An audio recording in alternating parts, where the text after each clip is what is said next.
Hello, my name's Osha. I normally discuss American presidents, and today I'm going to discuss um an application of the Fourth Amendment. I've recently been doing videos concerning the Fourth Amendment, and I've touched on probable cause, fruit of the poisonous stream, and the exclusionary rule. I've also talked about how I had a Fourth Amendment violation in my particular case.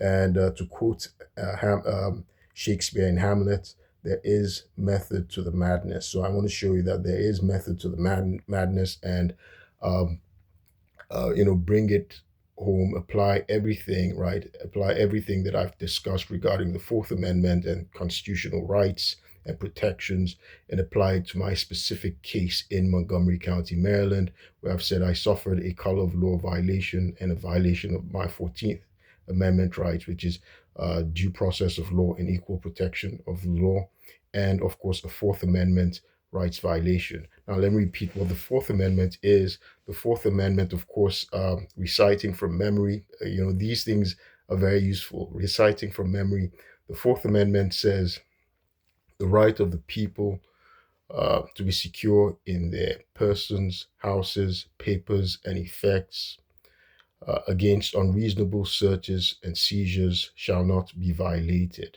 and no warrants shall issue but upon probable cause supported by oath or affirmation, particularly describing the place to be searched and persons or things to be seized. So that's the Fourth Amendment, right?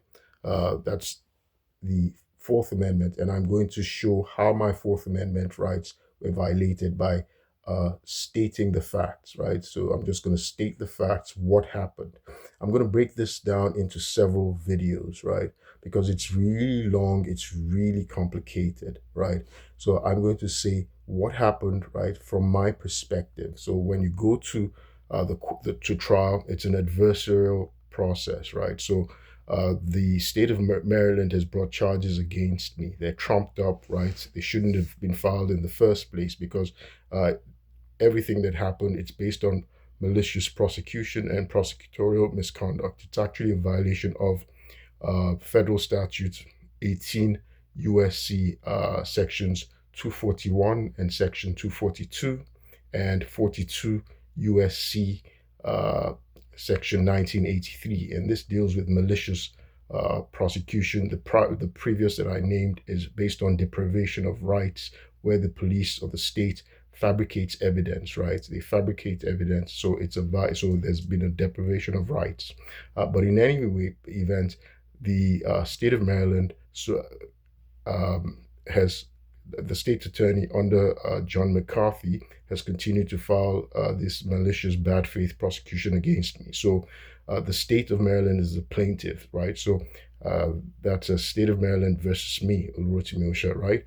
So this is a malicious bad faith prosecution. Now, there are several people who are witnesses for the states, and they fabricated their states, including Agurma A. Shumi. He's a neighbor who can't speak a word of English, and Jide Wairi, the person who perjured emergency evaluation petition. So there's been fabrication of evidence, right? So the evidence that they're providing is falsified. So under the exclusionary rule, they're not supposed to be using that, right?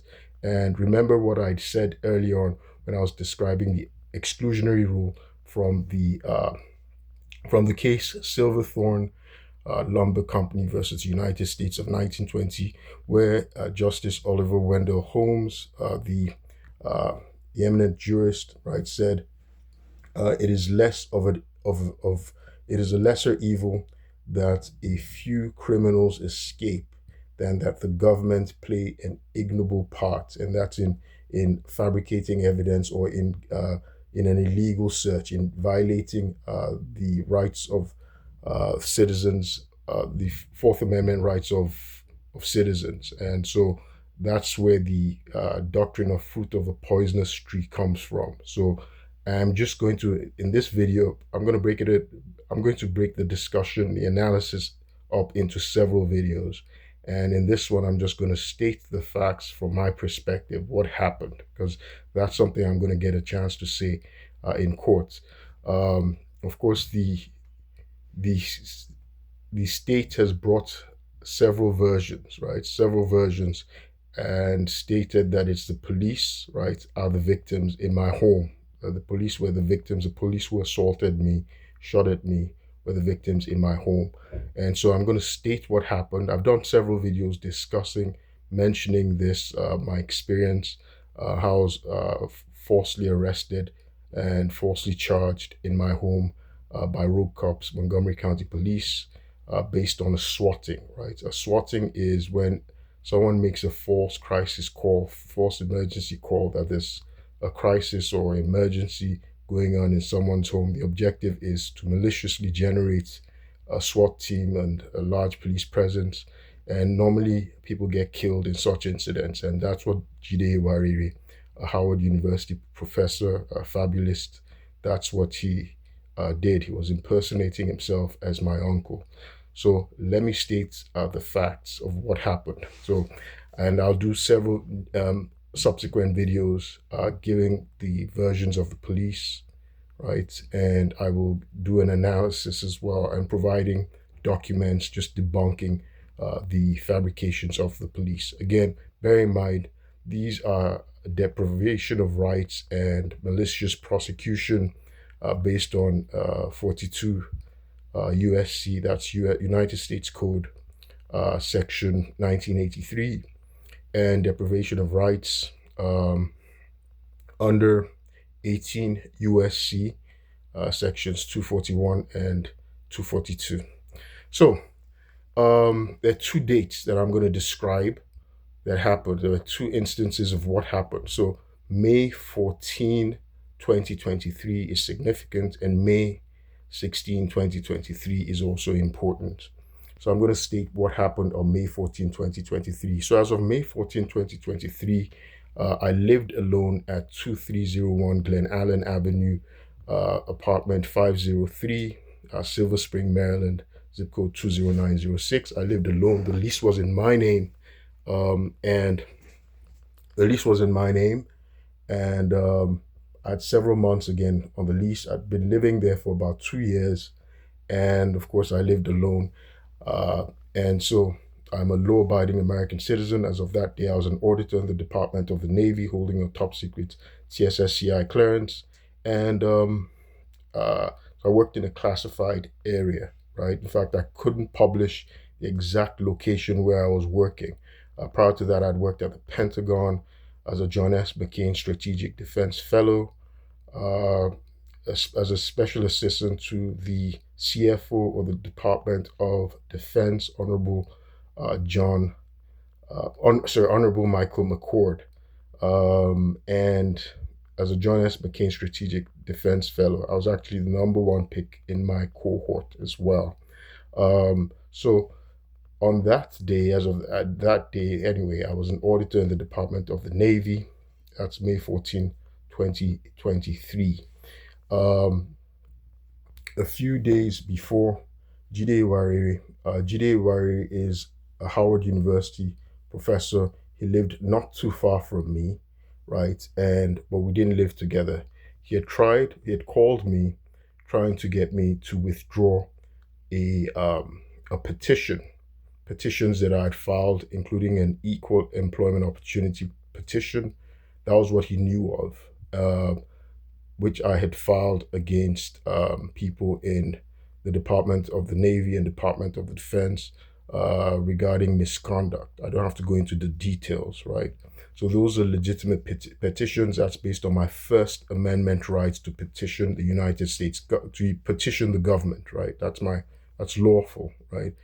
And those petitions were there. Now, when you file a petition, nobody should try and coerce you or intimidate you, right? That's called witness tampering, and that's illegal, or obstruction of justice. But bizarrely, Jide Wariri called me.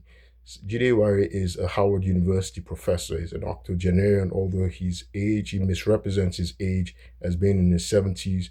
There's evidence from Nigeria that he actually fabricated his age, that he's actually over 80. He's in his mid-80s. But in any event, he's been a Howard University professor. He's lived in that Montgomery County area for about 40 years. He has his children, 2 of them are lawyers, and importantly, there's no consanguinity between us. We don't have that much details about who he really is, because he has sketchy information about who he really is. At some point, he told me, you know, I didn't have a relationship with him when I was in Nigeria. He's been in America since the 70s.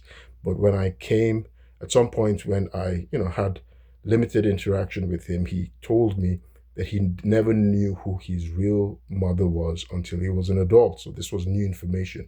And I realized there were some fables that he told, but he represents himself as a respectable person, a professor at Howard University of finance, and also as a deacon, as a church elder. But you find out a lot of people present these false images, especially many immigrants, right? I guess that's why maybe the president is concerned that there are criminals who come. You don't really know who their backgrounds are, right? There have been people who've been Nazis, who changed their identity, became United States citizens. So Jide Wari changed his age, became a United States citizen, which actually means, his citizenship is sketchy and suspect. It should actually be, uh, but in any event, that's not what this discussion is about. But just to give you a backstory, because I get to cross-examine him at trial, right? I get to cross-examine the reliability of the witness, right? That's one of the things, I get to impeach him, impeach his testimony, and you know all of the his character, his honesty, all of that, is up, uh, is up for examination at trial. So Jide Wari tries to get me to withdraw my complaints, my petitions, right, concerning my job.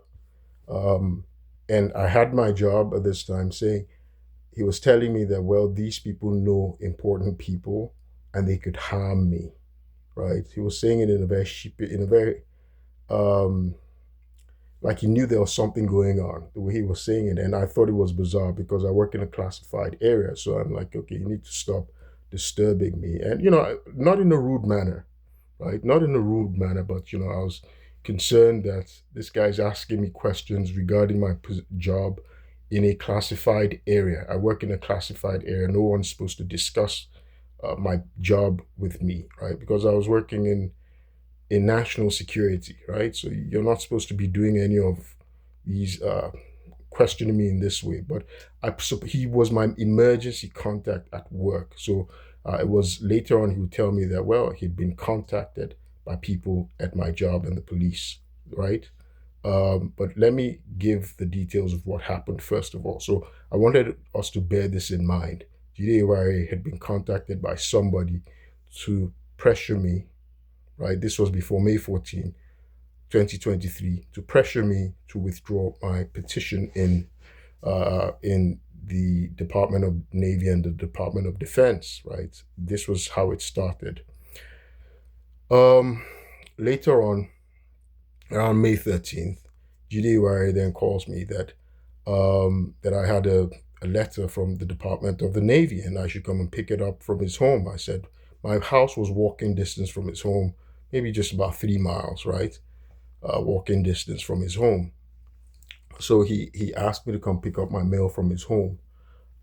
Because I'd traveled to Europe for school. I schooled in England at the University of Oxford, doing an international rights law certificate at one time, human rights law certificate at one time, and then I also studied in Italy for about 6 months at Bocconi University in Italy, where I had been an intellectual property law fellow and an exchange law student, while I was at George Washington University Law School doing my Doctor of Law degree. Um, so he received my mail, kept my mail for me, right, at that time, because I was overseas. I'm originally from Nigeria. My family's in Nigeria. My mother's in Nigeria. I'm an American citizen, but my family didn't emigrate here, right? I'm the one who's here alone. My siblings, my mother, they all live in Nigeria. My father's late now, so they're all in Nigeria. Um, so that's how a reason why, and I, for some reason my mail continued to be diverted to his home. I think that was a post office error, an error from the United States Post Office, because I was now living in my apartment. I had my own place. I'd done a change at the post office, but for some reason, mail still kept going to his home. Right? I don't know why.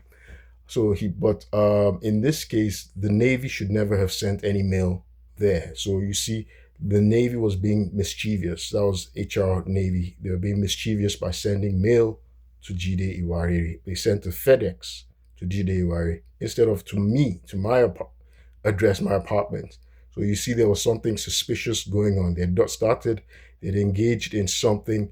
Um, they engaged in something illegal by sending my mail to Jide Iwariri, something that was important, right? They sent it to Jide Iwariri. So Jide Iwariri told me to come and pick up this mail. And, I told him, okay, is there a box with it? I'm expecting a box. He says no. And so I said, okay, you know what? My gym was right next to his home. That's LA Fitness, where I went every week. So I said, okay. And I like walking. That's my form of exercise. I like walking. So I said, okay, I'm not going to come now. I'm expecting a box. I'll be over there in a few days once the box arrives. But this guy now made this seem like I was speaking Greek or Chinese, and he didn't understand what I was saying. So he got riled up, dropped the phone on me. Then he said, okay, he calls me again and says he's going to bring the mail himself to my home. This is, around May 13, right? So I told him, you know what? So, it's seeming like ridiculous that this is just mail, right? It's something simple. I'm going to come pick up my mail, right, in a few days. And he's now pestering me over this and is making a mountain out of a molehill, right? And I'm somebody who, I don't waste my time on things like that. I said, no, you don't have to bring it to my home, right? Don't worry, I'll come in a few days, like I said. I won't be at home. I try to be polite, right? I said, I'm not going to be at home. So when somebody tells you, hey, I want to come to your home, and they tell you, I'm not going to be home, typically you back off. You understand there are boundaries that have been established, right?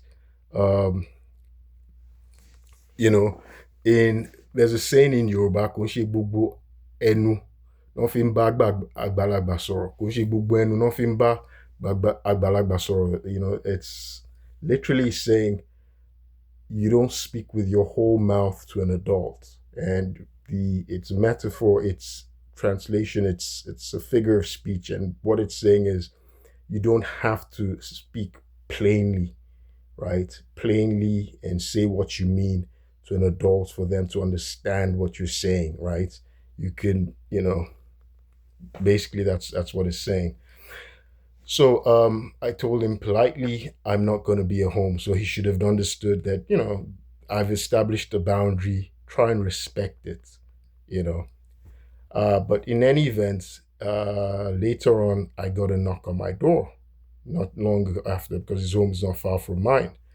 I get a knock on my door. So I look out and I see Jide Iwariri. He'd never been to my home before. I didn't even know he knew what my apartment number was. I'd never told him. He'd never. So I was surprised that I've lived there for 2 years. But this guy now just suddenly became eager to come to my home and bring me this mail from the Department of the Navy that is urgent. He said, it's urgent. He wants to bring me this mail. You can see there's something suspicious going on. So I look through my peephole, because normally I wear just my boxer shorts at home because I live alone, right? I look through my peephole and I never receive guests, right? I never receive guests in my home, right? Anything I want to do, I go outside of my home. That's my right. You're part of your First Amendment rights, your privacy rights. In America, you have a right to be let alone, right? We have privacy rights, and that's what the Fourth Amendment does a lot to protect, right? The Fourth Amendment does a lot to protect our privacy rights. Let me just remind us of why the Fourth Amendment has that probable cause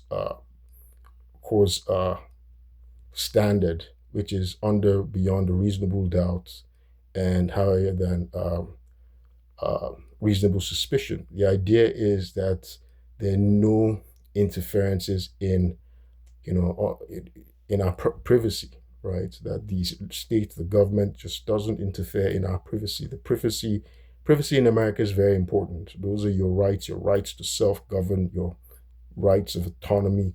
That's very important. That's very distinct. Those are hallmarks of being an American, right? Jide Ware is a foreigner. I mean, he's an American citizen like me now, but I guess he's very different. We don't come from the same background in Nigeria. No, we don't come from the same background at all. Um, but I guess he's more rustic. He still has he's more rustic. He's more um, provincial, Nigerian provincial. So he has these values that are very different. Of course, we're a very different generation. So he can't appreciate those rights, American rights, the way I appreciate American rights. From Nigeria, I was raised in a certain way. I grew up traveling to England since before I was 7 years old, since I was a kid, right? I was traveling to England doing vacations. And of course, I've lived in America now most of my life. Of course, he's lived in America longer than me, but he's much older than me. But again, I'm trained in the law. I'm trained in the U.S. history, and there's just certain ways that I understand things. I want to just quickly remind of a probable cause video I did regarding the definition of probable cause, and again, and just to focus on rights, the privacy rights. So if a police wants to violate your privacy, your if they want to intrude, they need probable cause, and probable cause says it's that there are facts and circumstances uh, uh, you know in the knowledge of the officer, that there are facts and circumstances in the knowledge of the officer, uh, you know which supported by uh, reasonably trustworthy information, sufficient to form uh, sufficient to warrant a reasonable belief, right, that a crime is being committed, right? So this is something that I wanted to just quickly remind us of, because as I'm just narrating the facts of what happened, I just wanted to remind us of that okay, that there's got of what probable cause is to be able to violate the privacy of an American, right? Because again, that we have a reasonable expectation of privacy that's within the First Amendment in our homes, in our persons, houses, papers, and effects. We have a reasonable expectation of privacy. So, I get a knock on my door. I take us back to the facts of what's happening. It wasn't a digression. I just wanted us to be able to, it was sort of a digression, but I wanted us to be able to bear in mind, um, privacy, reasonable expectation of privacy as I continue with the narrative, my narrative. So, I get a knock on my door and I look in my peephole. I see it's Jide Wari, the man I just, indicated I didn't want to violate my privacy. I didn't want him to come to my home. The building I was living in, it was locked 24/7, right? 24/7. It's locked to outsiders. Somebody has to buzz you in via intercom to get in. I chose not to even do an intercom so that anybody who wants to see me, I go downstairs directly and open the door. I don't receive guests. Maybe I might order food or something, but I don't receive guests in my home. So Jide Wari had managed to come into the building without me going down to open the door for him, right? So he was sort of trespassing. I didn't know that then, but um, I see he's standing right on my door, at my door, and lived on the fifth floor. So somehow he got in without me going to open the door for him at the main entrance, right? I didn't have an intercom. Normally, the rest of us have an intercom. We can buzz you in, the rest of the tenants. I didn't. I chose not to install one, I chose not to have one installed. So you know, so that I would have to be the one to literally come down and get somebody to come in, right, if they wanted to see me, right? And so somehow GDA had come into my apartment, my building, right, the apartment building, and come up to the fifth floor, and he was now knocking on my door, even though I asked him expressly, I have a right to be let alone. I'd expressly told him, hey, I'm not going to be at home, because he was trying to bully me, right? He's a domineering figure. He's trying to bully me to come and see me. I'm like, no, I don't want you to come now. I know that you're saying there's something urgent that you want to deliver. I know all about it. I'm going to come and get it in a few days, because I'm expecting another box, a box from the source. It's not yet there. I don't have to give you details, right? So that's how it was at the time. So I look in through my peephole. He's there. So I'm wearing my clothes. So it takes me some time because I was wearing my boxers. So as I was wearing my clothes, um, by the time I opened the door, I see he'd walked off, uh, just a few yards towards the elevator bank. I'm very respectful, so I genuflect, I prostrate to him because I'm Nigerian, traditional Yoruba. That's what we do, Yoruba Nigerian. Um, I genuflect, greeting him. Nothing, I don't say a word to him, nothing at all. And fortunately, there are cameras, a CCTV in my corridor, right? And it would because he was standing by the elevator, and I could see him towards close to the elevator. I could see him. I genuflected. He smiled. He waved. And that was it. I saw he'd left a stack of letters by my doorpost, and I picked them up, and I go back inside. Right. That was it. I didn't say a word to him. He didn't say a word to me. He just waved, smiled. I greeted him. Nothing happened. Nothing happened at all. Right. So I rifle through and see what's in there. So at some point, I just call him. That's all. I called him on the cell phone, and I asked him, how did he come into the building? He said he saw somebody coming in, and so he piggybacked, right? And so I said, okay, you know what? That's actually, that's, you know, that you, it's a violation, right? That's a building violation. You don't, people aren't supposed to do that. And it's actually written on the door, in the lobby. It's a violation. Nobody should piggyback. Because so it's a violation of the building's rules, right? Especially I told this person not to come. So it's a building violation. So I asked him that next time, okay, he needs to respect me. And next time I ask him not to come to my place, he needs to respect me. So he wants to argue about it. I'm not somebody, I don't bicker, especially with elderly people, because I respect elderly people. He wanted to be rude. And so I hung up on him. Excuse me. Subsequently, his wife called and wanted to be abusive. I hung up on her as well. That's it. There's no crime. I hadn't committed any crime. That's it. That's what happened.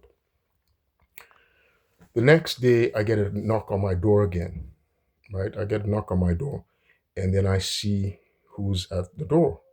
Again, I'm just in my boxer shorts. So the next day is May the 14th, 2023. I get a knock on my door, and I see who's at the door. It's Jide again. And so I open the door, and I ask him, okay, what's going on? He said he wants to take me to go and eat food. I told him I'm not hungry.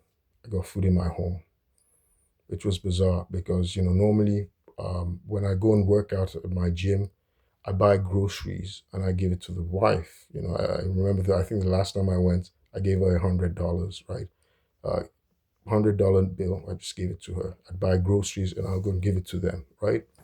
Because there's an Aldi store in between my gym and their building where they live, right?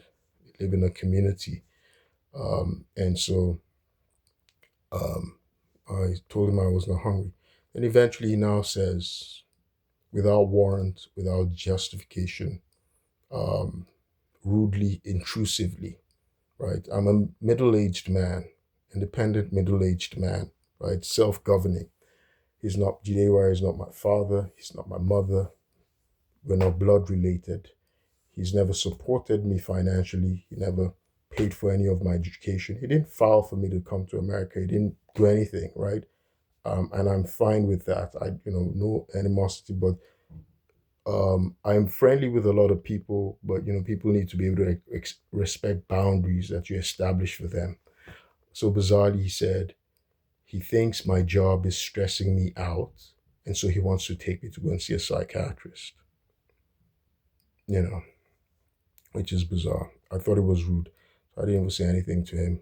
I turned around, upon which I was assaulted by him and one other person.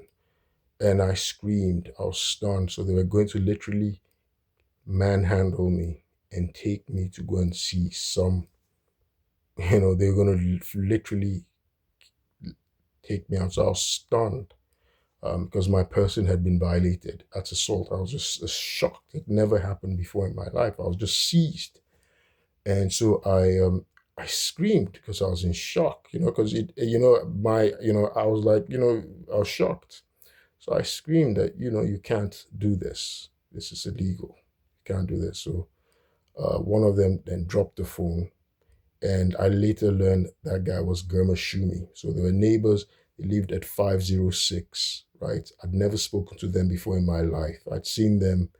They were just, I noticed they seem like alcoholics. They drink, leave a lot of mess in the hallway. Um, I had never spoken with them before, and I'm friendly. I normally say hi to everybody, but I'd never spoken with them before in my life. So I was so I didn't see any connection between them. But this apparently had been staged. So when I screamed for help, apparently one of my neighbors in 511, she was a female. I normally say hi to her. Just hi. I'd never really spoken with her, but just hi. She'd been looking through the peephole and opened the door, and they fled. As they fled, I had my phone with me because I'd been talking to my friend that I've known for over 20 years. So I started recording them as they fled because I was shocked at what's going on. And I started recording them as they ran away. The other guy, the Gurmashumi guy, was wearing, uh, I didn't know his name at the time, but I knew from later on, right? Um, as events progressed, that was how I got to know what his name was. So he fled. He was wearing a white shirt, white pants. He fled. He and there was a younger man, and I know they lived in the same apartment down the hallway, and so I guess that was his kid. They look Ethiopian. They could be Somalian, because they're dark. They could be Somalians. I don't know what they are, but I'd never spoken with them. Apparently, I learned from later interaction in court that Gurmashumi could not speak a word of English, and he didn't understand a word of English because he needed an interpreter, right? So I'd never spoken with him. So they grabbed me, so they fled, and they dropped a large phone right in front of my door in the middle of the hallway, and they fled. That phone's significant. So they'd staged the whole incident. But let me just continue with the narration as I'm seeing things as things are unfolding. So as they fled, they ran off. The female came, picked up the phone. And I'd called my friend Sharon, and I was talking to her. I said, hey, I told her what happened. So she was asking what happened. And I told her, and she's made a statement to that effect. I told her, hey, what happened, how I was just assaulted. I was just grabbed, I think what shocked me the most was the neighbor who grabbed me.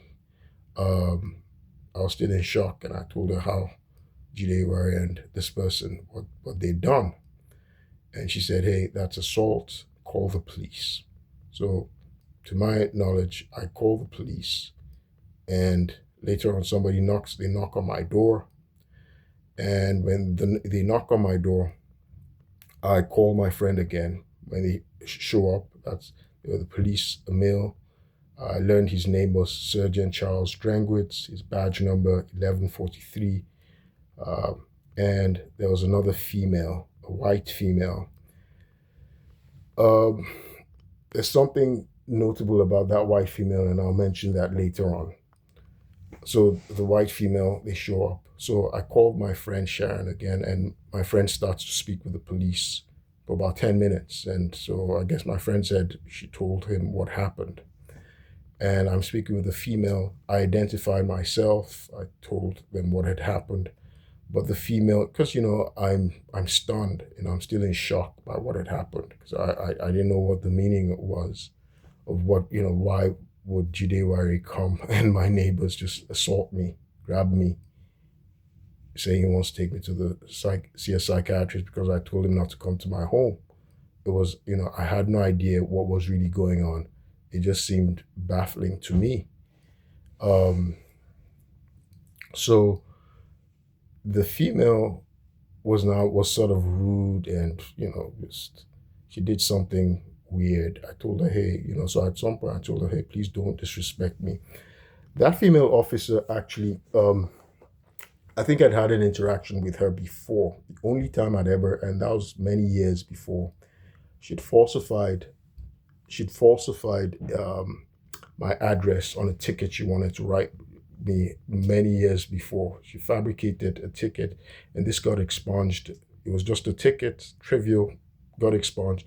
She'd committed misconduct. So this same officer, whom I had an interaction with was it 2015 or so, had fabricated information. She shows up at my door again. So one, that stuns me and everything that's happening. So this time because I'm very good with memories. I have a very, very good memory. I had let me see, I had a very good memory because stuff happened later on. So anyway, I identified myself to her, and then this woman opens her eyes wide open and angrily walks off, saying, "Oh, we're here to help you. I'm just here to help you," and walks off. I had no idea what was really going on. Then I'm thinking better about it, that, okay, I don't want to get GDOI in trouble, because what they just done was assault, right? I don't want to get him in trouble. And due to the sensitive nature of my job, I wanted to just let it go, right? Just let it go. I don't want to file reports or anything, because it's funny. The Auditor General of the Navy, Don Jadel Gilmore, whom I used to have interactions with regularly, had asked me to move out of the building, and of course I refused, because why would I move out of the building? I'm a civilian, it's paid for by me. But I would learn later on, maybe she had her reasons. There was something she knew that I didn't know. I don't know, but she'd asked me to move out of the building. And, and funny enough, there was an incident that had happened before, and the police had tried to pressure me, saying, okay, I'm being harassed. His name was Officer Bright. I'd been swatted before. There was once a false 911 call, and this officer arrived and told me I was being harassed. This was in October 2022. And he said I should come and file a restraining order or peace order against the property manager. I chose not to. I'm somebody I hate controversy. I don't like police issues. I've never been arrested before. I didn't want to have anything to do with the police, right? And I just stay out of their way. I guess they stay out of my way, because we all know of how the police violates the rights of Black people, minorities. So I didn't want to be in their path. So I avoid things. So when the police showed up, even though ostensibly I called them, I didn't want to continue with the process. So I went back into my apartment. Now I noticed on that day that Sergeant Charles Drankwitz was talking to, like whispering later on, because I saw he was talking to the Gurmashumi and his son, and he was telling them to return a cart, because those guys, there's a Lidl store, and they actually do a violation. They bring the cart all the way from the store, they bring it to their home, and they leave it in the corridor, right? You're not supposed to take those shopping carts all the way. It's about over a mile away from the apartment building, right? But they almost 2 miles, but they take over at least a mile, right?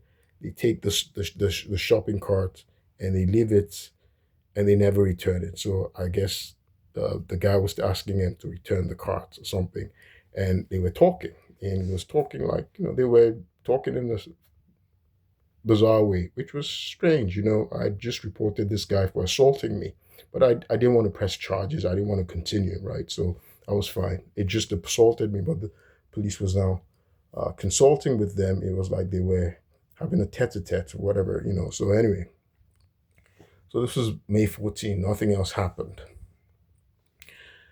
Um, so May 15th, I went to the gym.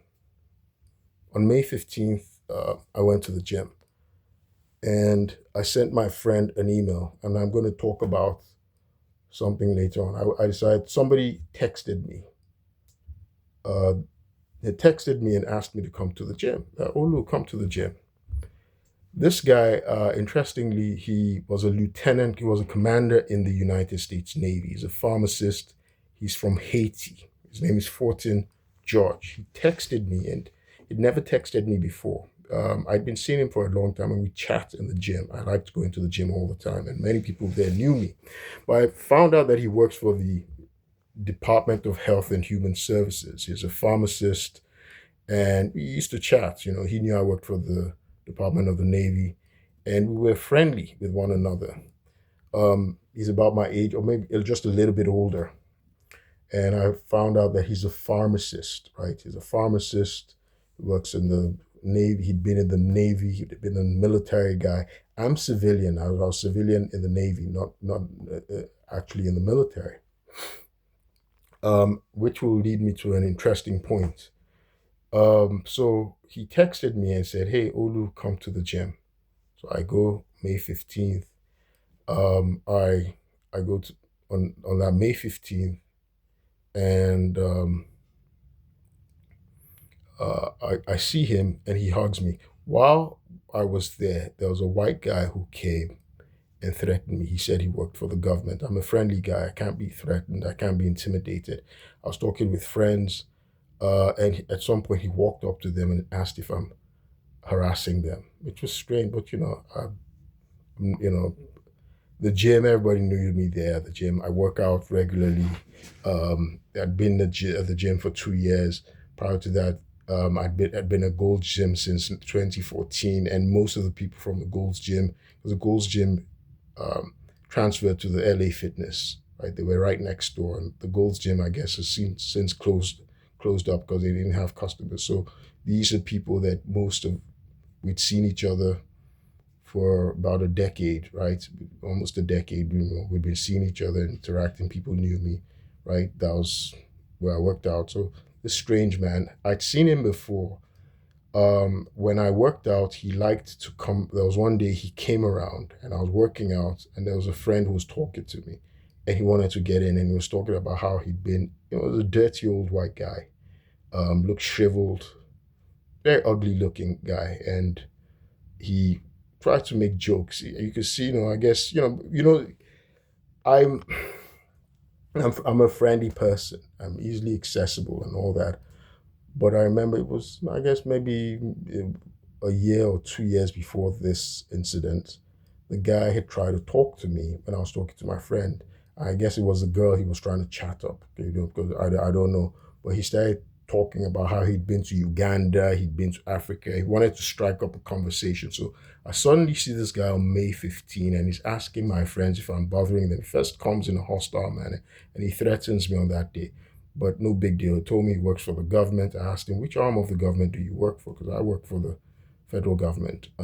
Specifically told him where I was working.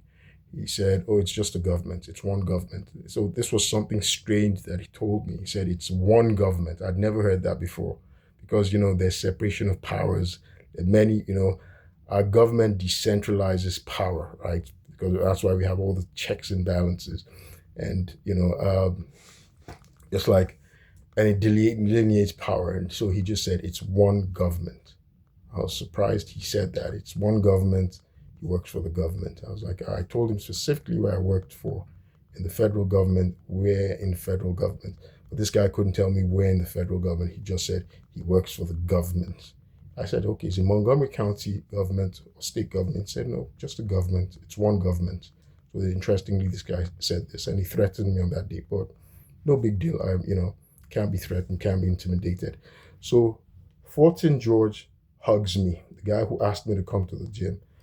I'd also gone to GDUIA's home. I bought honey and Vicks lemon drops for his wife because the last time I saw her, she looked sick. She looked like she had COVID or something. I bought this for her. So I took it with me in a black bag to his home. And GDUIA jumped like I had a bomb or something. He jumped.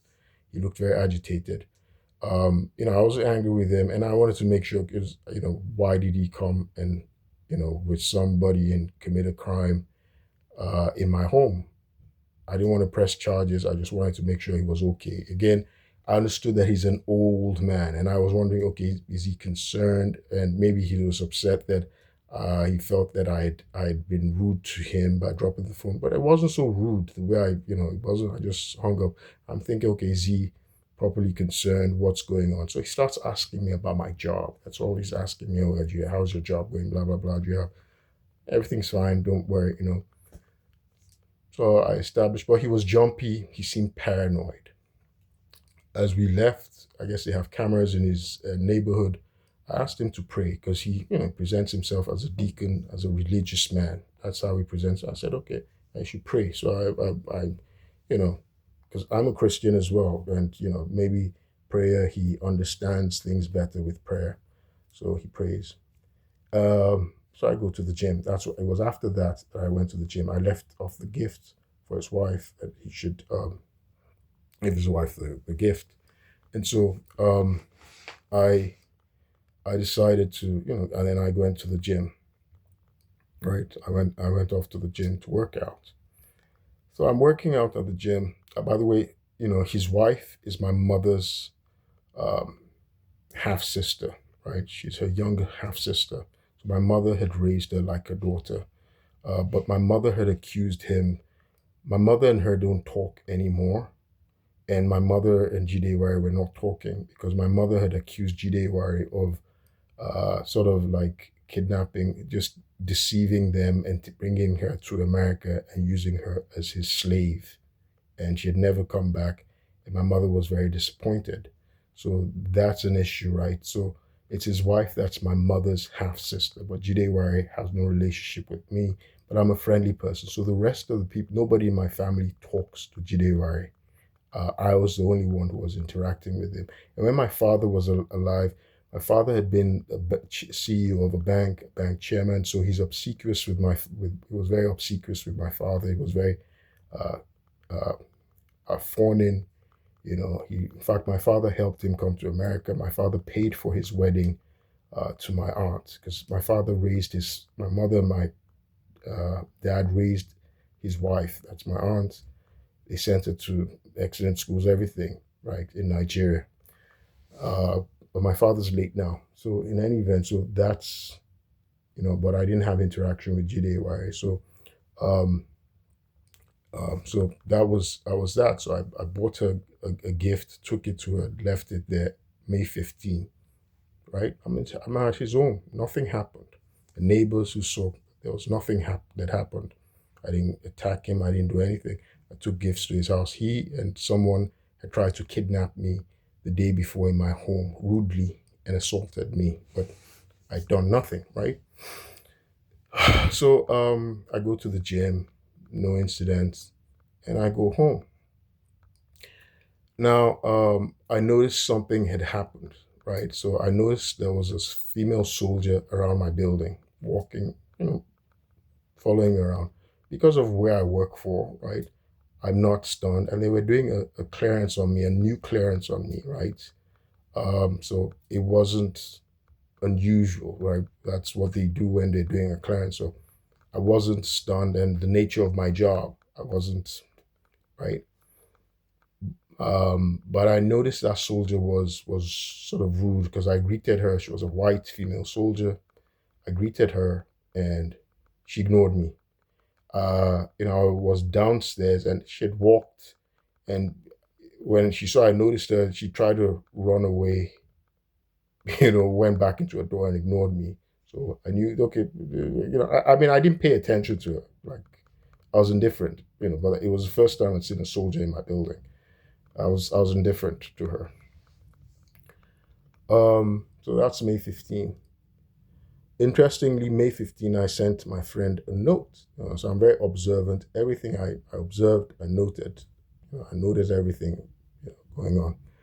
May 16, I was scheduled by the Navy. Lieutenant Devon Blake of the United States Navy had sent me an email, and previously they'd reached out to me. They'd called me on the phone, telling me about wanting to get me into military intelligence program, and he called it Navy General Officers Professions Program. I'm not a service member. I've never been a service member. And these guys talked to me that this is what they wanted to do. And I'm stunned. I'm like, look, this is my age. I'm really an elderly person. I don't mind serving in the military. They wanted to get me on the military side, and, that they were interested in this. I'm like, I'm really an old guy, but because I'm an American, I was a new American citizen, and so I'm very into service, and I wanted to be able to serve my country. But these people are reaching out. I'm like, look, I'm already an, an elderly man, and so I was just, I wasn't. I was just curious that, okay, if you're saying this, let's see what's going on, right? Let me see what you're claiming. So they said they wanted to do this, and they were going to give me some kind of a test, a physical, psychological, and physical test. It was originally scheduled for May 15, and he sent me an email for confirmation, right? On phone, he rescheduled to May 16, 2023, right? He rescheduled it by phone. So ostensibly, this is what I was first waiting for. I noticed my computer had started being hacked or cyber hacked. Everything had changed. So this was AI, artificial intelligence. Everything had started hacking my computer, right? I was noticing, and so I was observing everything that was going on.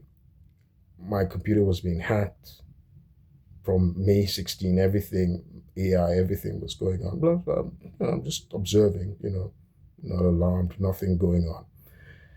I received a text from someone asking me to take her shopping in the morning, May 16. So I'm wondering. So at some point, it was around this time that I remember I started noticing police presence, right? And I started noticing police presence around, and at some point, there was a drone that was now hovering at my window. And, I was supposed to be waiting for this appointment with this Lieutenant Devon Blake for a physical psychological test. The guy who said they wanted to give me a physical and psychological test to join the Navy Officer Professions Program. General officer, in fact, is what they called it, right? Which was bizarre. Navy General Officer Professions Program in military intelligence, right? So there was now a drone hovering at my window. I'd never seen a drone before. The only time I'd seen heard of a drone was that I'm not interested in arms. I'm not interested in weapons. I'm not a violent person, right? I think as a civilized people, we shouldn't have arms or whatever, right? I'm not interested in those things. I'm actually, I don't think civilized nations are. Only maybe the military and cops should have that. I'm not interested in being law enforcement, being a cop. I didn't get 5 degrees to be a cop, right? I'm not interested in any of the things like that. Not a violent man. I use my brain. I analyze things. That's who I am, right? I abhor violence. I like to train myself physically fit. I like being healthy, right? People notice my Facebook posts, and that's what I post about foods I make. I cook my food and things like that. So, but I'm not into weapons. There are people who like to go and shoot and do. I'm not into any of that. I've never owned a gun, right? I'm not into guns. I don't own a gun. So this is who I am. That's who I am. So there's a drone hovering at my window for no reason, and eventually, there's a police presence, and I notice, and looking at me, I'm seeing that, and I'm being gaslighted, and if somebody knocks on my door, and somebody knocks on my door, I try to go, and I look through the wind people, as I normally do, my people had been blocked. My people was blocked, and I wanted to open my door. I had been locked in. They used bands to restrain my door from outside. I couldn't come out. At some point, it released it, and I came. And I saw stuff, that I'd been restrained inside. There was some kind of equipment, and I was stunned. And at some point, I went back, and it was locked again. So it was at this. So I tried to call the police when I noticed the police presence. I tried to call the police, but all my computer was hacked. My computer had been hacked, cyber hacked. My phone was hacked. I couldn't make a phone. I was just being directed circuitously. It was like AI had taken over my computer. So I was hacked. So this was only the government. If it was a foreign entity that did this, because the FBI is investigating these things where they're cyber hacking, right? So using AI, and they take over the electronic devices of Americans, and the FBI investigates these things. It happens.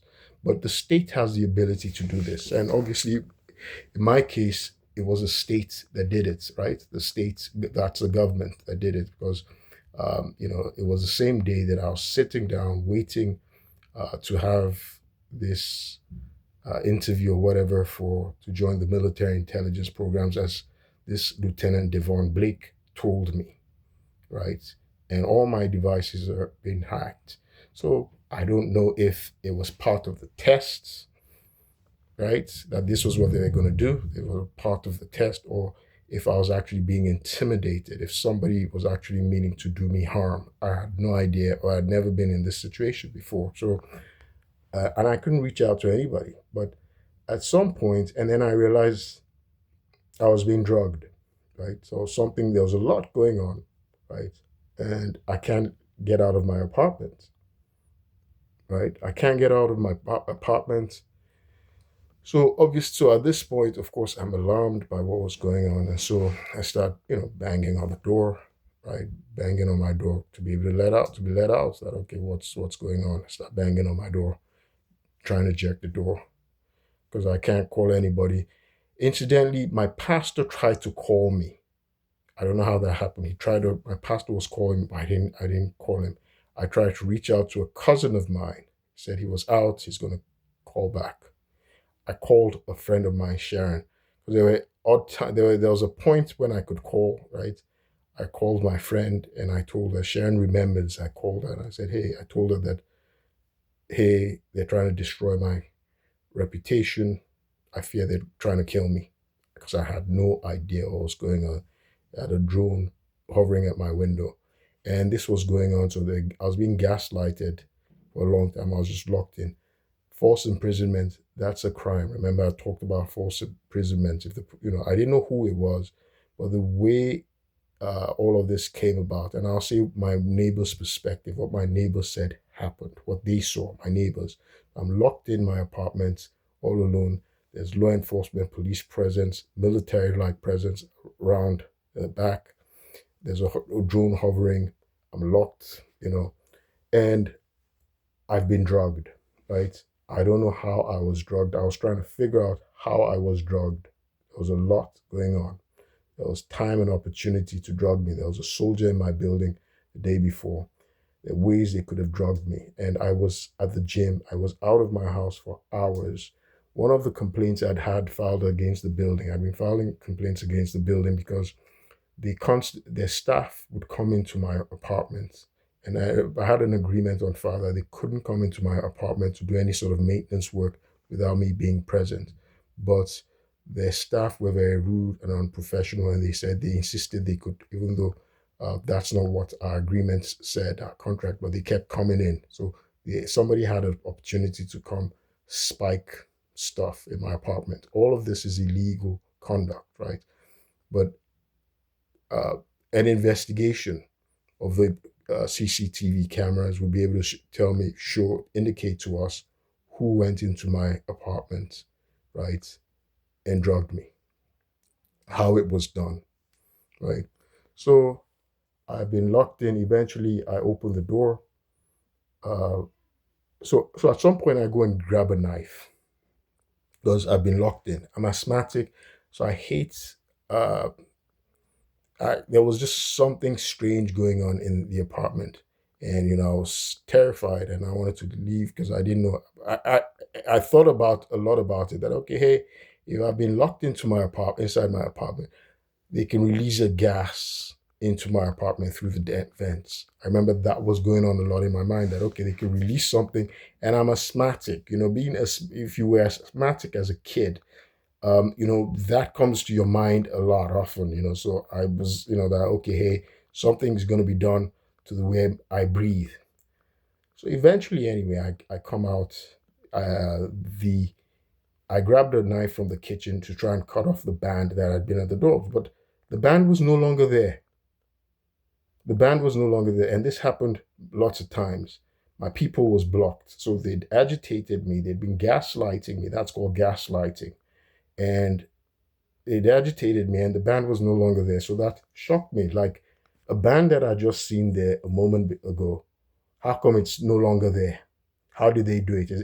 They're trying to make me think, okay, like it's in my, like I'm dreaming. What's going on is not real, right? And I'm like, first of all, it's all terrifying the way everything is happening. First of all, by the time I open the door and I come out, I just see a troop of people in riot gear, white people, white men, just pointing guns, firearms at me. So that shocked me. In fact, there's a body cam. If you see it, the way I react, I react in shock. Because I'm first of all shocked at what I'm seeing. That am I dreaming? Why are there firearms? Because initially I banged the door deliberately because I wanted to draw the attention of my neighbors. If I'm banging the door, my neighbors would come out because I'm like, this is a threat situation, right? Something is going on. This is illegal, right? I'm under siege. It's illegal. I'm in my home.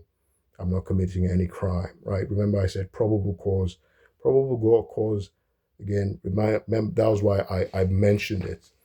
Um, you've got to be committing a crime. You have a right. I have a right of usufruct. Usufructory rights mean you have a right to enjoy your property, a property you're renting. I was renting that place. I am to enjoy it in peace, my home. But if somebody's disturbing my peace from outside, I live alone. I haven't gone into anybody's apartment. I haven't gone to engage with anybody. Somebody calling the uh, police on me. I'm not in somebody's house and they're calling, the cops on me. I'm in my own apartment where I have a right to be, to enjoy in peace. So I come out, by the time the band's no longer there, when I come out, I see in court, I later learned that there were about 40 cops or whatever. It was like a whole troop of white men pointing firearms at me in riot gear, and I'm stunned, and they're from a distance. So the shock first hits me. The way the shock hits me, I'm like, okay, am I where I'm supposed to be? It was like I'd been transported into another world. It was so surreal.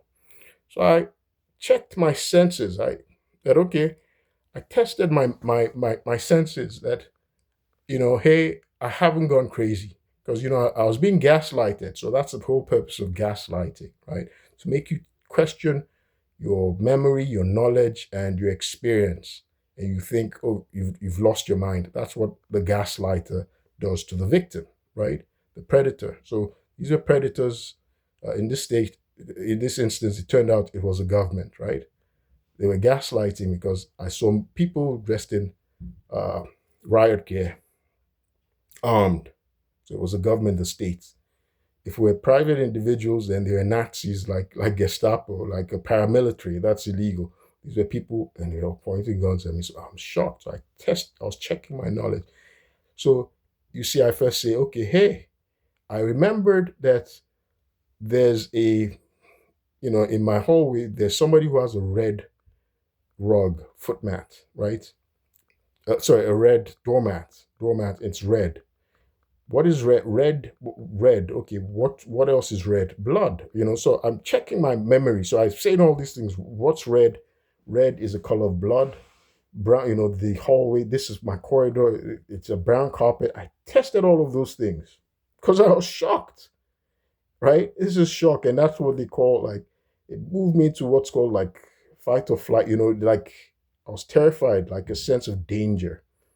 And funny enough, the white guy that saw me that I was saying was from the government, this was what he was telling me the day before.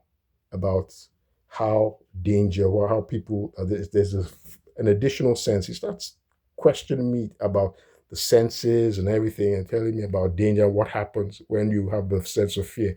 And that was what I was now experiencing. So you see, this was state action, right? I don't believe anybody's clairvoyant, right? He was telling me about what I was going to experience the next day and what I was actually experiencing. And he said it was the government because that was what they planned to do to me. So the government planned on gaslighting me, right? So this was state action. Remember, nobody's shown me a warrant. I'm not committing any crime. There's no probable cause. So I start testing everything. I'm shocked. I'm shocked. So he put me in a state of shock. And I was also stunned that I had made all that noise in fear to get my neighbors to come out. In fact, I pretended like I talked like I was a black guy, I pretended talked in a certain way. So my neighbors, because I thought, okay, there was a neighbor in the apartment, was a 509, and they're black Americans, a couple, right? Black Americans. And I thought, okay, maybe I don't talk to them. I've never spoken with them.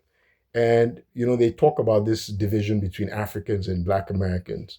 And so maybe they wouldn't be inclined to come out. But I thought, okay, if because they didn't know how I talked to them, if they felt this is a Black American guy talking, they'd show interest and they'd come out. So I was talking like, hey, I'm some Black American guy, tried about doing an accent. Of course, I'm in fear all this while. Tried doing an accent, okay, that it should come out, right? And they didn't come out, which alarmed me the more. Then at some point I start coming out because those guys are just pointing guns at me. They haven't shot me because fear first seemed that okay, these guys are gonna shoot me. I've written a lot, studied. I have a law degree, and I've studied the police brutality. How there's a disproportionate amount of death, caused by the police, and black men are often the victims. So here I am seeing white cops pointing guns at me in my home. They haven't shown me an arrest warrant. I've been giving you the sequence of events, how it happened. So there's nobody, it's just me with white cops I don't know. At some point, I guess I calm down and I'm asking them, that because, they've agitated me. So you see, this is induced by the state, right? Notice all the things that are going on. So none of this would have happened. Me, the way I reacted, it would never have happened if the police didn't do what they did. So the police induced my actions, right? My actions were police induced, and I was not committing a crime. If I were in my home committing a crime, it would be a different case. If I was doing, I'm just in my home where I have a right to be, and the police violated my rights. Now, there's something called the castle doctrine, and I shouldn't get into the defenses yet.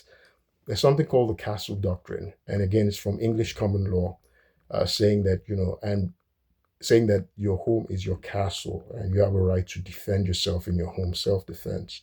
But in any event, I was still totally agitated about what was going on.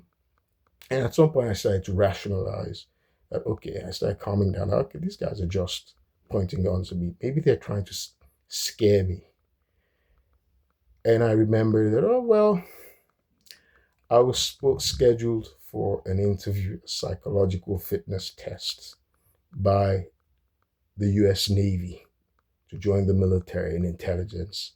These guys are testing me psychologically, and I'm failing that test. That was all on my mind. If I'm showing that I'm so scared and I can't control, so I'm like, okay, it's asking tough that, okay, no, that it's the test, right? I'm start acting tough that don't look scared, try and psych yourself up. Don't be scared that this is actually the test. Because I know I hadn't committed any crime. I'm just in my home. I'm waiting for a test. So this is what it is. So they weren't going to tell me the details of the test. So they intentionally shocked me, right? That, okay, this is the test to see how much pressure I could take, right? So there's no crime, right? I haven't committed any crime because this is what's on my mind. To be able to commit a crime, right, you have to have intent to commit a criminal act. So to me, I'm thinking, okay, this thing is staged. It's part of acting, right? We're acting something out, and I'm not playing my part very well. But it's an act. That's what's on my mind. Until, I'm seeing one of the cops' eyes. It looks terrified. He doesn't look like he's too good an actor. They don't look like they're acting. It looks like they're going to harm me. So, at some point I'm disabling because remember, so I had the knife that was intended to cut a band that was no longer there, just cups. And, of course, I'm agitated about what's going on. So I'm like checking that, okay, if this is a test, how did they manage to pull this test off in my building? How did they manage to do it?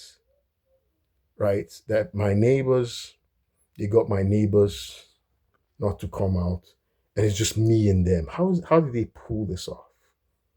And again, you're back. Are you dreaming? Are you dreaming? Is this real? Because the way it's happening, you're questioning like that's what gaslighting does. So the psychology is very interesting. I learned a lot about psychology that I didn't know. So, I'm like, so I started trying to check stuff that, okay, hey, and I wasn't finding it funny anymore that, okay, hey, cut this thing out, because cut this out.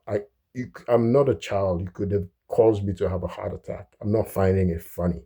Cut it out. And I started even checking, okay, hey, is this even real? This is how they gaslighted me. I start checking, is this real? Okay, let me switch up the scenario. If they expected something, let me change it, do something they didn't expect. That was what came to my mind. That if they expected a certain reaction, let me do something else to make sure I'm not dreaming. Because they gaslighted me so much. I'm not even thinking, okay, hey, I must be dreaming. This cannot be real. That's how the extent to which they gaslighted me. I'm like, this cannot be real. Right. So let me take control and switch things up on them. Right. Because to me, I'm just thinking, okay, this is the thing they scheduled, but it's so bizarre that how did they get? I just thought it was going to be just me and them, some kind of test. I don't know, they'll call me, but why is it that there's a troop? They get a drone surveilling me. They have a military like presence, cops, all these cops pointing guns. How do they do it? How did they do it? Because they hadn't told me anything. I didn't know what was going on, right? Until eventually, so the knife, still trying to think. I'm still trying to figure out what's going on. How did they do all of this? Because they didn't say anything, right? And at some point, I was saying, okay, hey, what, talk. I'm tired. You need to start talking now. There's a guy because I'm scared, and I've been trying to get my neighbors to come out. Nobody's coming out. Trying to draw their attention for other people to come out. Nobody's coming out. And the knife, I stick it in the wall. I'm trying to disable it. And I'm still thinking that, hey, am I going to die? Is this really the test? Or what's going on? Are these guys here to kill me? Are they here because of the people that I filed a complaint against? What's going on? What really is going? What's the deal? All of a sudden, and I've been trying to draw the attention of my neighbors. Hey, and I'm like indicating to them that, okay, cut it out. Okay, I'm not doing your stupid test again, right? Cut it out. This is too much. I could have had a heart attack and died, right? What kind of crazy test is? I'm not a kid, you know. This is sort of an emergency. I don't know what's going on right now. Cut it out. Then I guess I start being tased. I'm backing the cops and they're tasing me.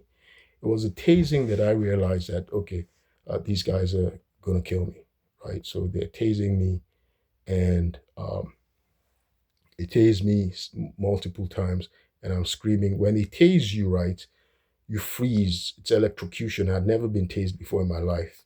I got a shot in the head, right? And I was being tased. I was vibrating. Your whole body's vibrating when they shoot, tase you. Multiple people, right? I learned that it was about five, and they were tasing me. That's enough to kill someone. Um, that's enough to kill someone. There was a black guy who had been a middle-aged guy in DC who was tased by one person just one time, a cop, and he had a heart attack and died. And these are five people, multiple people tasing me at the same time. And I'd be shot in the head with a projectile and I hit the ground.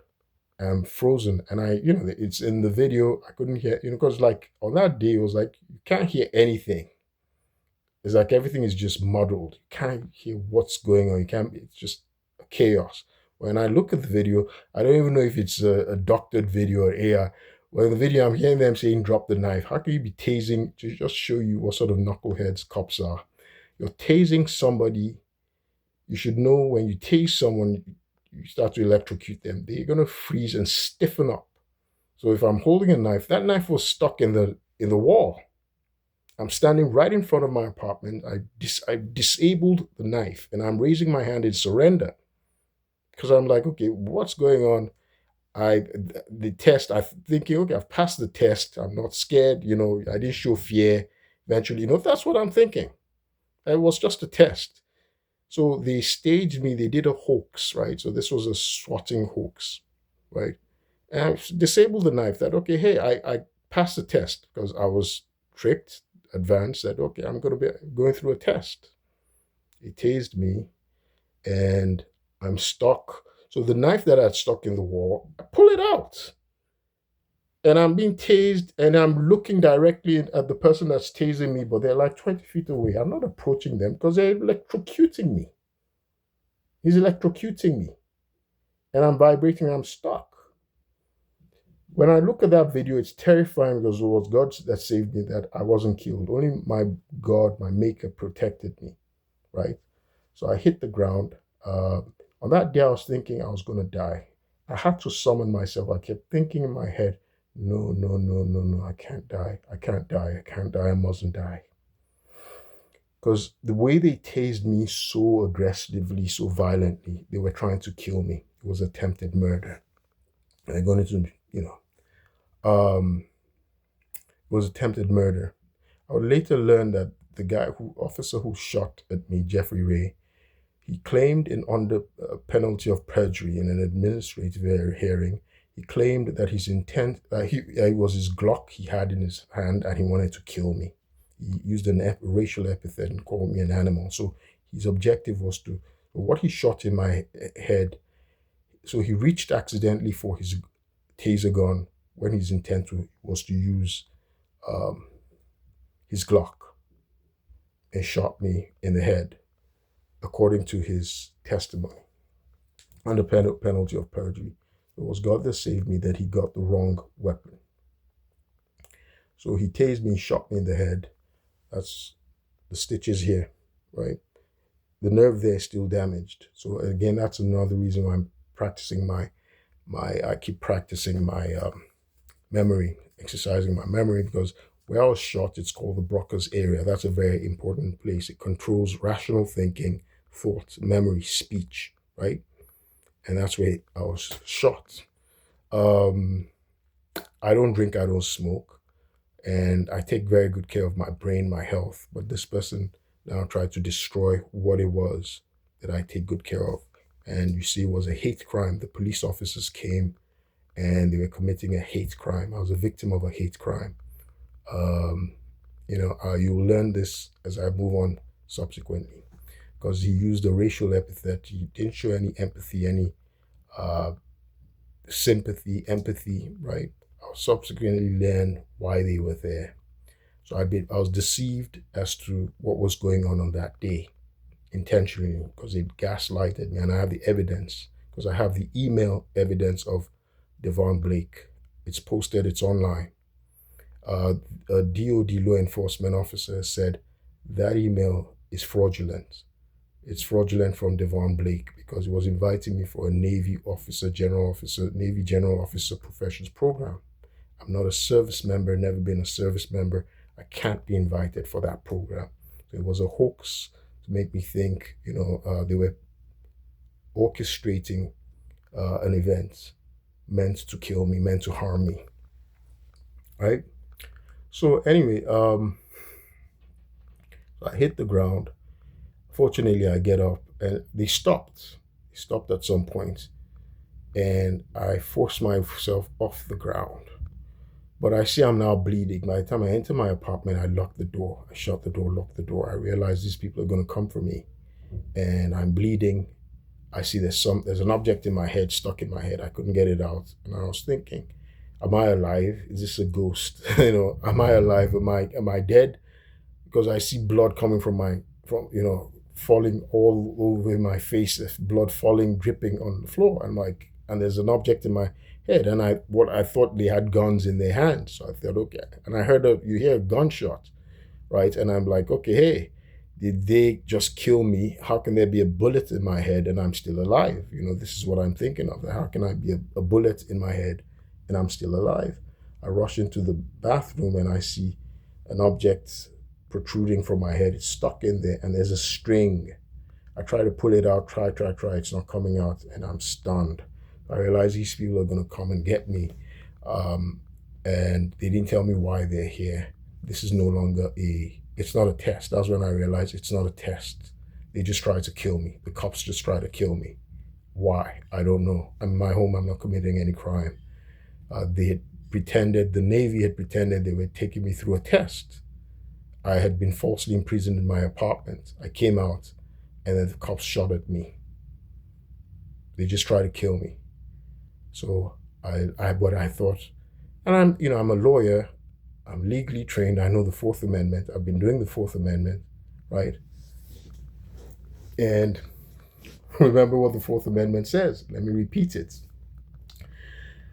The Fourth Amendment protects, it says the right of the people to be secure in their persons, houses, papers, and effects against unreasonable searches and seizures shall not be violated, and no warrants shall issue but upon probable cause supported by oath or affirmation, particularly describing the place to be searched and the persons or things to be seized.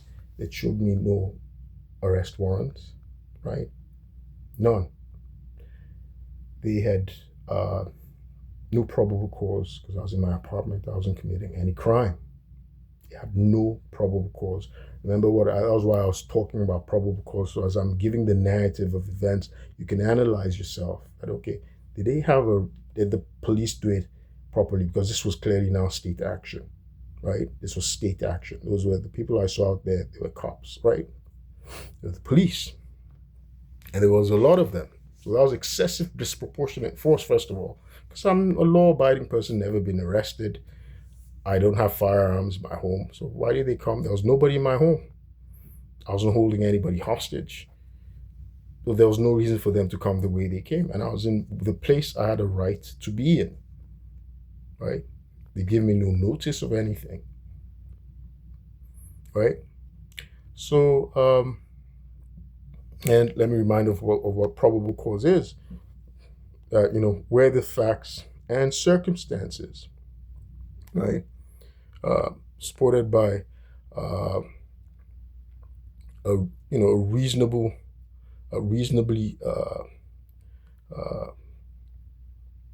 reasonably sufficient information, right?